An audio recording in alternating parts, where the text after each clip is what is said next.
The expressed views, statements, and opinions by the guests on the Risk Advisor program made either during the show or on the corresponding social media and blog outlets are not necessarily the view or opinions of Baxter Productions, Inc. or any of its affiliates, associates, or others who are part of this production. Information provided during this broadcast is for news purposes only and does not constitute a remedy for any of the discussed risks presented.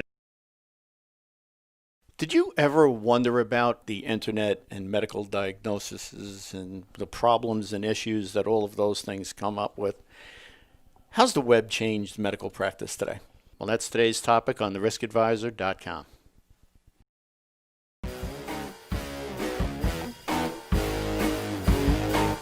The Risk Advisor.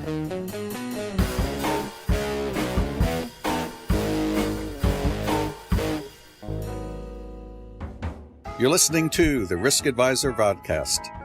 The Risk Advisor highlights topics about the most important personal security and safety issues today. This is for you, your family, and your loved ones. Experts alert to trends, tactics, and techniques used against us. You can be more aware and more informed to stay safe in this ever-changing, complicated place we call life. And now your host, media's go-to guy, Sal Lifriere. Welcome to theriskadvisor.com. We're here back again with Dr. Maria LoTempio. Dr. LoTempio is a double board certified surgeon in plastic and reconstructive surgery and head and neck surgery. She graduated from the State University of New York at Buffalo School of Medicine and is such a fan with our audience that we had to have her back again. And by the way, one more visit and you're going to be a co-host. Okay, just saying. 2 more visits and I'm going to be out of a job. So, welcome back. You know, it's always great to be here. I'm glad you feel that way. I am. I enjoy it. So in the summer when I go away for vacation, You can take over. I'll take over. You got this. Not a problem. Actually, we should do a show for you. Yeah. Have your own show. That's right. All right. Let's talk about today. We wanted to talk about dealing with the internet and medical diagnoses and the problems and issues that all of those things come up with. How's the web changed medical practice today? Oh, gosh. How much time do we have? Let's talk about the positives. The positives from the web is that we have the ability to find out a lot more information than we ever have. We can break down diseases and understand the concepts. We can understand the physiology, the pathophysiology. We could understand the signs and symptoms, the treatments, surgeries, medications. And that individual that is really the researcher can get all that information on the web. But the information that we're getting from the web has a possibility. I mean, it's sort of fraught with danger, right? It is. There's misinformation, there's potential misuse, there's the manipulation to make it be what I want it to be. Of course. Right?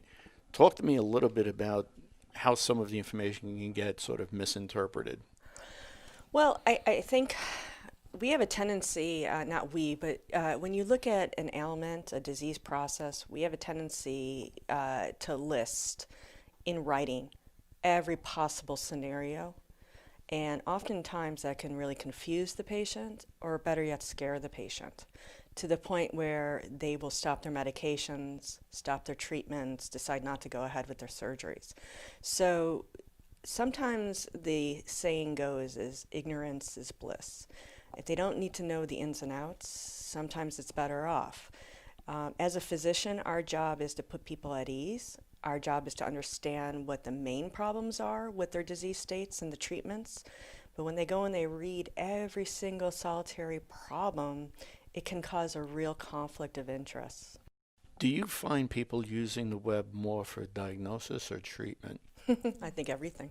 A little bit of both. I mean, I have, people that have never had a single course in any kind of science, and they come to me with information that I just look at them in awe. Dr. Google answers all. Did they ever surprise you and find something that you really didn't know about?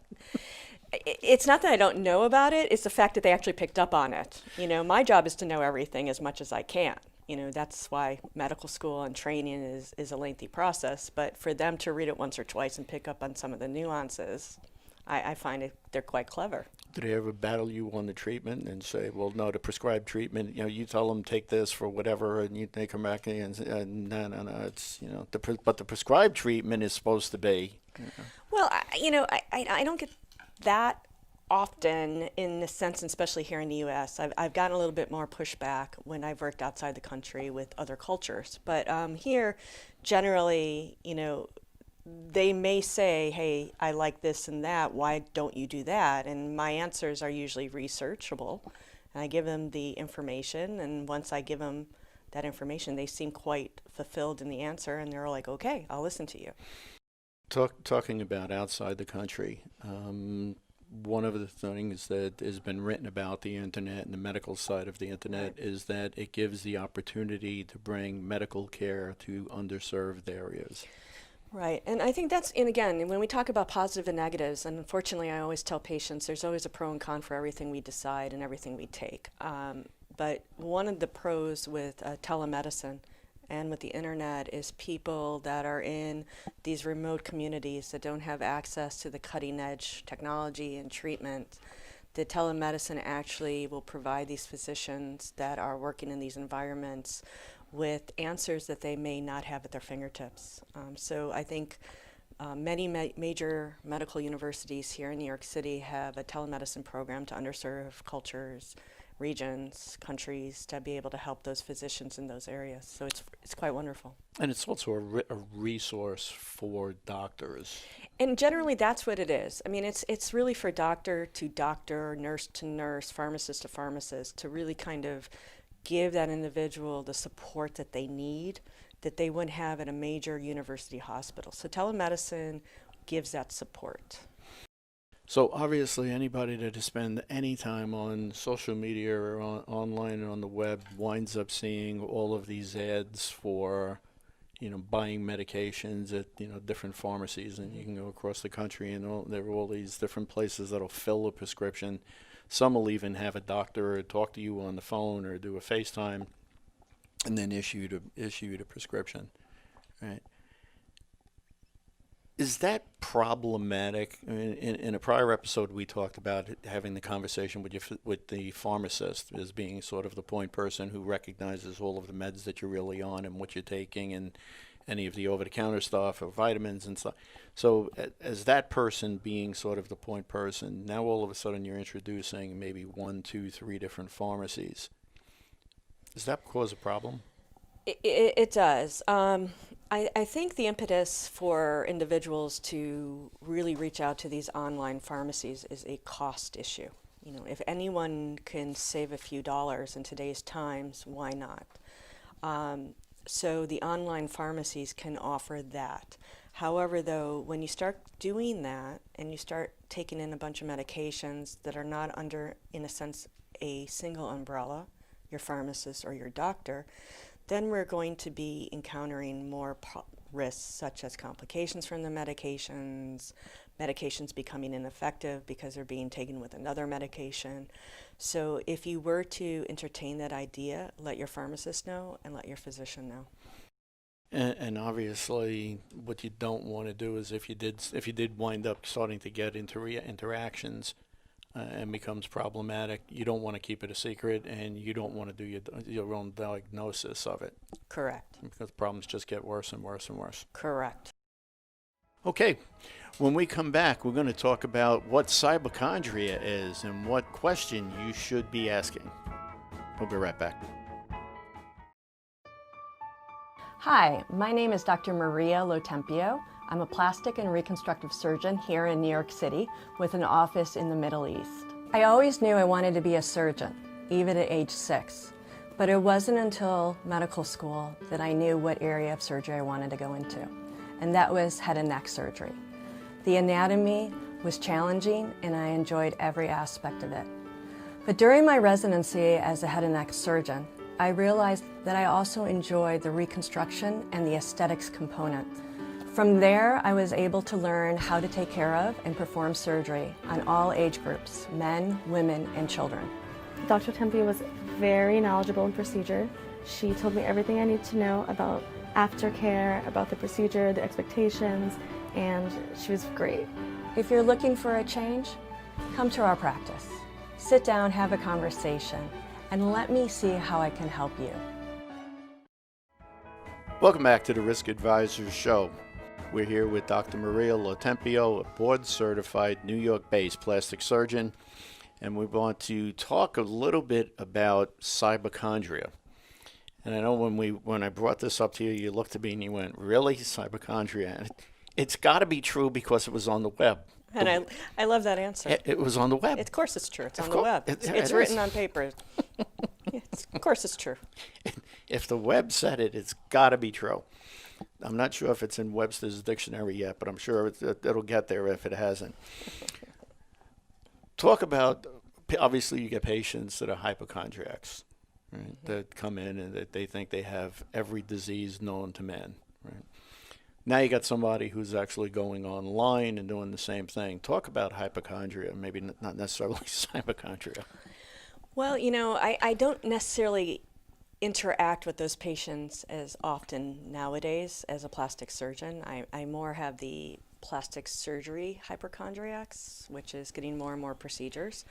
But individuals that have a tendency to want to research and worry about certain things have the ability to read a sentence or a paragraph and subjectively say, "Hey, look, I have all those symptoms." And that becomes a problem because maybe they have had all those symptoms at one point in their life, but they don't necessarily have all those symptoms now. They don't necessarily know exactly what the symptom means. They can interpret it differently. So it becomes a little bit of a gray area when somebody comes in and says, "I read this and this is me. It's 100% me. I know it, work me up for it." And in those scenarios, I'm actually putting a person's, mentality and thought process at ease versus having them physically being treated for an ailment, because they may or may not have that ailment, but they're so fixated on it. This gets us slightly off the topic, but so a person who is a true hypochondriac that's going to come in, you're identifying that by virtue of the fact of the frequency of what they're coming in and the wide range of ailments that they're having. True. It's right. And, I don't deal with those types of patients, as I said, that often anymore. Really, that's the primary care doctor. And if there is a psychological component, then it's really the therapist that needs to take over at that point. So this could be an indication that there is a more severe psychiatric problem underlying, and that the doctor may just be dismissing because they're reading and they're thinking about all these things that in the doctor's mind may not be true. But this, again, could be an indication that there is something more going on and that individual may need to see a psychiatrist. Talk to us a little bit about the good uses of, or the proper uses of, the Google searches, the being able to get a doctor on FaceTime and things along, WebMD. What are the good things out of that? I like WebMD because I think its information is in a very objective format. It will educate the consumer if you're trying to decide certain things to do. Not all decisions are that easily made by the doctor or the patient when they have a disease process that needs to be treated, especially if there's cancer involved. There's a lot of different drugs, there are a lot of different treatments, a lot of different procedures, and I think that looking at those websites will help that patient understand the difference between radiation and chemotherapy, surgery, surgical procedures, which may explain to them in a more of a layman's term versus when they have the 5-minute conversation with the doctor and they walk out not really understanding fully what that doctor had just said to them. They can go back and they can read it and they could actually digest it properly. I have a friend of mine down in Florida that actually has a practice that's all online. Right, and concierge doctor. Yeah. It's the concierge doctor, and a lot of what she's doing is dealing with nutrition and dealing with supplements and vitamins and right. Yes. and that sort of stuff. And I think there's a role for those doctors in today's society. I think that medicine is expanding into different fields because of technology. We are able to get into different cultures, different countries, and I think that's wonderful if individuals are seeking out that type of care. The next question sort of leads us into what I want to talk about next, but how much research should somebody do, or what is it a good practice if you're going to travel abroad to be able to go online and recognize what's going on in the country or what the potential problems might be? How do you prepare for that travel? To undergo a medical procedure, Just in general, if you're going to, we'll get into medical tourism in a little bit, but if someone's going to travel, you're going to go to a part of the world that you haven't been before, or you're just not that familiar with. How important is it to sort of understand what you may be running into?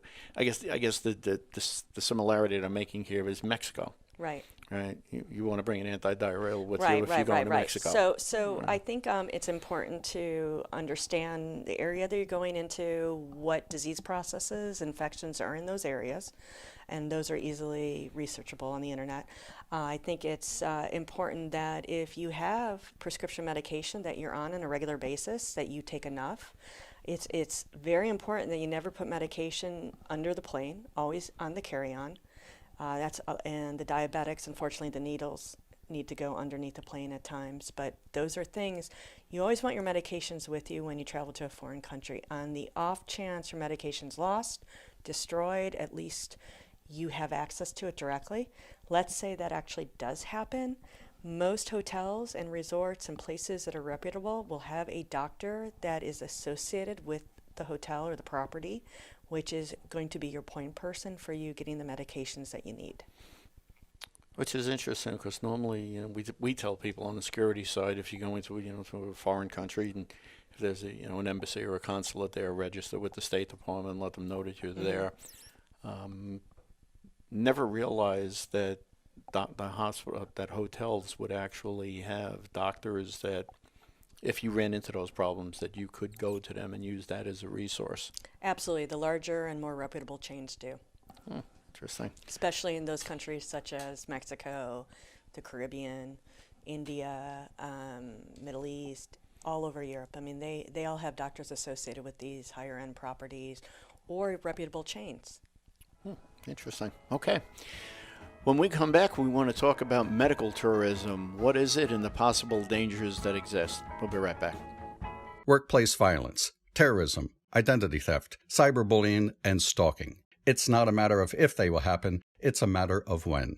The security world is too complicated to do it alone. You need a security advisor. Call Protective Countermeasures now. Protective Countermeasures has been providing security consulting to Fortune 500 companies for nearly 20 years.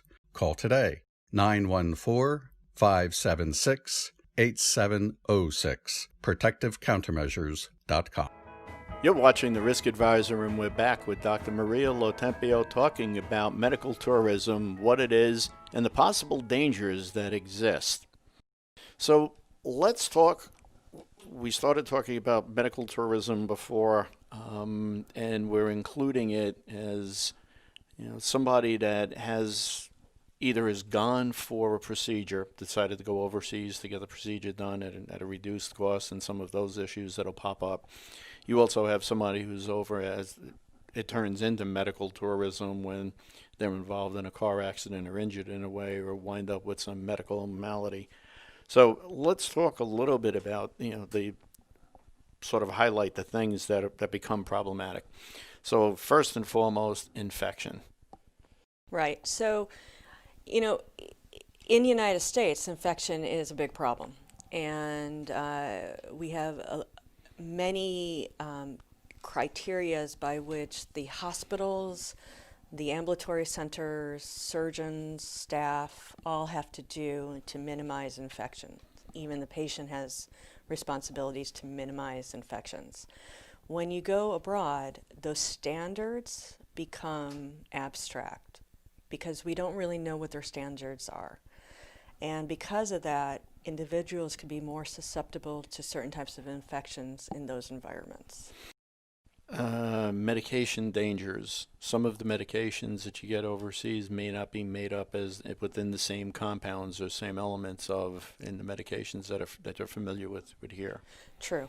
So we have no idea as a physician, and you have no idea as a consumer how that medication is made, how it's processed, and what's actually in it. Communications issues was the next point, and that was you're in a foreign land. How do you really explain, what's lost in translation? Is there a possibility? Well, of course there is, and I think it's always a must is to have a translator with you whenever there's a medical problem going on. I mean, it's obviously if you're a victim in a car accident and you got a bone sticking out of your leg, then obviously you don't have to explain much. It's pretty evident what you have, right? But it's when those, when you have the pain in the stomach or things that are not easily identifiable, are the things that I think you start to have some difficulties trying to explain. Right. So if you, again, go to a reputable healthcare facility, they should have proper translators available to you. Again, if you're traveling and you're staying in certain properties, they should have a physician available to you that understands the language and understands the medical terminology. I think those are things that you want to look for. And I think that one of it is probably, as an aside, is the insurance issue of are you going to be covered? Is your insurance going to cover any of this? And how are you going to deal with all of those issues that pop up? Well, honestly, at that point, you're in a foreign country and you have a major medical problem. I think that's the least of your worries.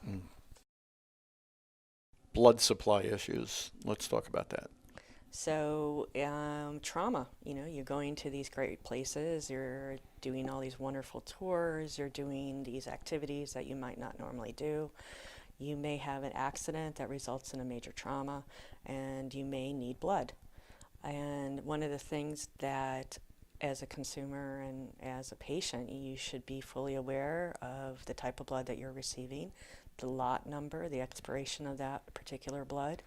You want to know where that blood came from, and you want to have a paper trail. You also, blood should not be given in any situation lightly. So unless it's warranted, a medical emergency, one should try not to have a blood transfusion.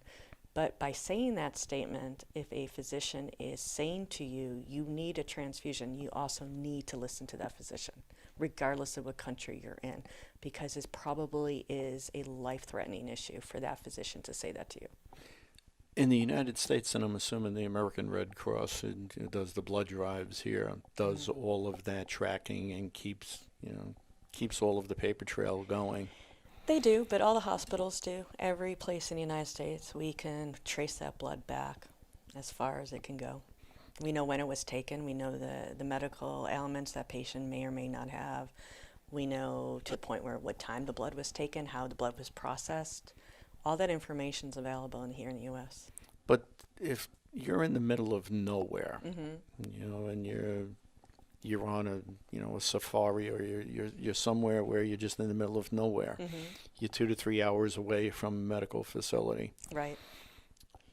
We're not necessarily sure that the medical standards, if we go back to the point on infection, we're not exactly sure how everything is.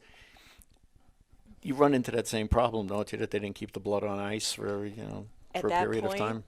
But at that point, that's all you got to take. If that's what they're entertaining, then that's a serious situation, and you're going to just have to do what needs to be done at that point. You're not in a position to say that, I'm going to wait 3 hours if you're on the verge of dying. And if someone is making that call, you need to listen and you need to understand that. Unfortunately, not all situations are ideal, and when you recover from that situation, then you can inquire about all those detailed information that we just talked about. But if it's a true trauma situation, the goal of the trauma situation is to have you survive, is to get you over that problem. This is not an elective procedure. This is not an elective moment. This is a true emergency. And at that point, you have to relinquish the power to the individual that has the experience and knowledge that you do not have. We talked about offline about blood testing, about what we're testing for today and what we're comfortable with today, and the possibility that somewhere downrange we may find something that's problematic. Yeah, it's always true with anything. Any medications that we give, any kind of blood products that we give, we test everything here for things that are available. But, 15, 20 years, technology is going to change, and we're going to be able to pick up more disease states, and more details are going to be available. And unfortunately, people that have undergone transfusions or certain types of medicine, they may be exposed and they may have problems in the future. Real quick, 30 seconds, when you've had this medical issue and now it's turned into medical tourism and you have to travel home, what's one of the key things that you have to be cautious of or careful of as you're traveling, with just on the air flight but coming back? Just in general? In general. Is infection a major part of? So you need to be aware what you had. You need to know what the risks and the complications are. Infection usually starts off with fever, chills, nausea and vomiting, redness at the site, hotness to touch, any kind of diarrhea, any kind of shortness of breath. Any of those things, immediately go to the emergency room as soon as you get back to the United States. Okay. Well, once again, thank you for joining us, and thank you to our guest, Dr. Maria LoTempio. We'd like to remind you, if you have a question or a comment, you can feel free to write to us at questions@theriskadvisor.com, or you could follow us on our social media accounts that you could find on our website at theriskadvisor.com. And real quickly, your website is? LoTempioPlasticSurgery.com. Okay. It was a trick question to see if she was paying attention. Thanks again for watching. We hope you tune in next week. Bye.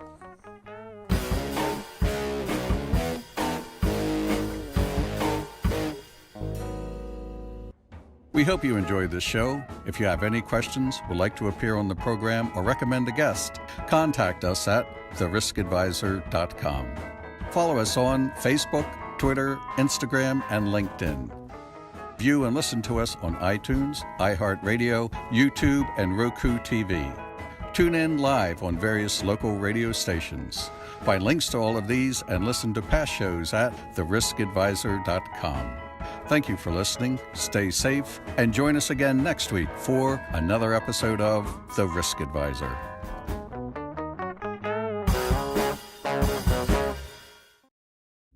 From the files of New York detective Frank Santasola, a riveting murder mystery novel, The Garbage Murders. After an illicit liaison with his mistress, the owner of a private sanitation company in New York is murdered. Enter the life of Detective Frank Miranda, one of a few men in law enforcement to infiltrate the Italian mob and bring to justice some of the biggest names in organized crime history. On Amazon Books in paperback and Kindle editions. TheGarbageMurders.com. TheRiskAdvisor.com.